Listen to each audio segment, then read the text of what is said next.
Njerim shpallet mbi ata që zbresin për të kërkuar ndihmë nga Egjipti.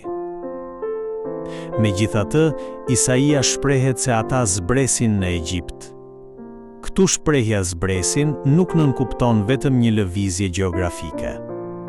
Ajo tregon se të mos mbështetesh tek Perëndia, por të mbështetesh në diçka tjetër, do të thotë të ecësh në një tatpjetë shpirtërore.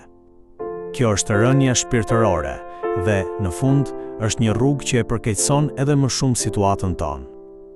Atëherë mund të themi se të mbështetesh tek Perëndia do të thotë të ecësh në një përpjetje shpirtërore.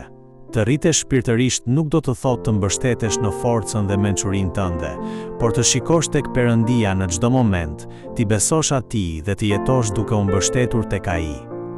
Perëndia na mbron me forcë, ashtu si një luan i fuqishëm që mbron prenë e tij dhe kujdeset për ne me dashuri, ashtu si një zog që mbron dhe kujdeset për të vegjëlit e vet. Prandaj edhe apostulli Paul shpall se asgjë nuk mund të na ndajë nga dashuria e Perëndisë që është në Krishtin Jezus. Perëndia është ai që na çmon dhe na mbron si beben e syrit të vet. Prandaj, ai që qëndron në Perëndinë është i sigurt. Më ruaj si beben e syrit, më mbulo në hijen e krahëve të tu, nga të pabesët që më shtypin dhe nga armiqt për vdekje që më rrethojnë.